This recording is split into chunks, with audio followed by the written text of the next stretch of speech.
Sitten itse applikaatiodeveloperit, niiden luovuudestahan se on kiinni, että minkälaisia katsotaan tuosta slideshow pystyy. Otin mä yhden videopätkän siitä. Joo. Tässä on siinä on kuva. Miten vaatii tällaista käyttäjältä niin tottua tämmöiseen uuteen tapaan käyttää laitetta? Onko se niinku... Luuletko, että tuollaisia niinku oppii käyttämään helposti verrattuna niinku perinteiseen käyttöliittymiin? Joo, siis itse asiassa eihän 3D:tä tehdä 3D vuoksi, vaan kyllä edelleenkin suurin osa käyttöliittymästä varmaan on 2D:tä, mutta siellä on 3D:tä mukana sitten niissä kohdin, kun se on järkevää. Ja 3D:llä pystyy tekemään jotain sellaisia juttuja, mitä 2D:llä ei vaan pysty. Eli mä näkisin kyllä, että se on niin kuin silleen se homma menee. Mikä olisi niin esimerkki, mitä voi tehdä tämmöisessä 3D-käyttöliittymässä, mikä ei onnistu sitten niin 2D:nä tai perinteisenä? No 3D:llä pystyy, kun on käytössä ikään kuin Z-akseli, niin kompleksisempia datasetteja ja tietoja esittämään realistisemmin. Eli silloin tietenkin sitten tiedon haku tai siihen tietoon pääsy käsiksi mitä haluaa, niin se periaatteessa pitäisi pystyä nopeutumaan aika hyvinkin. Ja sitten 3D:llä tietenkin saa tosi mageet efektit ja sen saa niin kuin realistisemman näköiseksi sen koko toiminnan. Onko oliko tämä OpenGL ES:ään perustuva vai mihin toi perustuu tälle?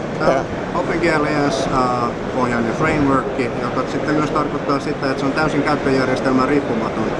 Meillä on nyt täällä näytillä Androidille tehty sovellus, mutta me kyllä tuetaan kaikkia muitakin käyttöjärjestelmiä. Okay. Mä voin tästä näyttää.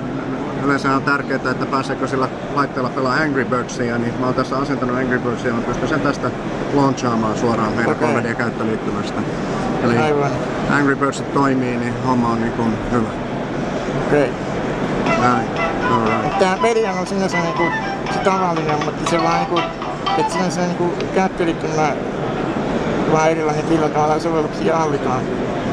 Niin, tää on tosiaan... Nämä niinku perinteiset pelit ja sovellukset ei sinänsä muutu niinku ikään kuin 3D:ksi, mutta se on se niinku käyttöliittymästä niin hallitaan. Kyllä.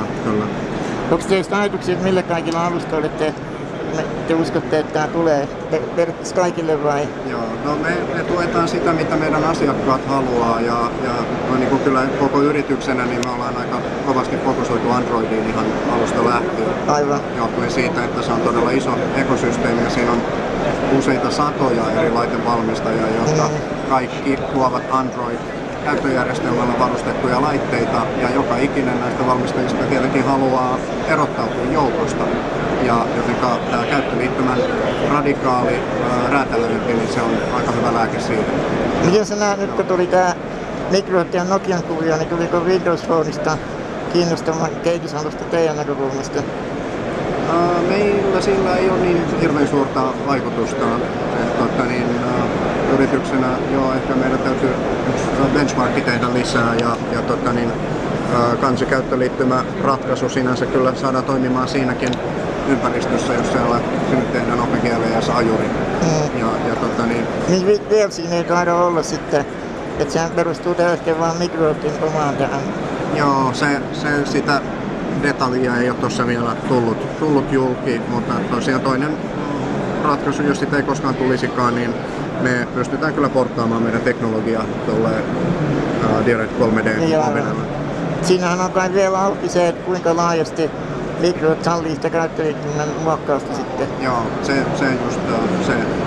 se jää nähtäväksi, mutta tosiaan me kyllä pystytään operoimaan ihan tuomalla muodilla vaan. Entäs tämä ikään kuin kolmas eli iPhonein iOS? Onko se semmoinen, pystyykö sille tekemään, mikä siellä on tilanne? Anteeksi? Tämä iOS, iPhone. iOS, joo, sitä tuetaan kyllä, että se on myöskin OpenGL. Että siihen pystyy tekemään kanssa? Joo, kyllä. Nyt Android on tavallaan se merkittävin. Se on tällä hetkellä meillä ihan selkeä fokusalue. Ja meillä on bisnestä ympäri maailman, Aasiaa, Amerikkaa ja Euroopasta. Me fokusoidaan älypuhelimiin ja automotive-teollisuuteen.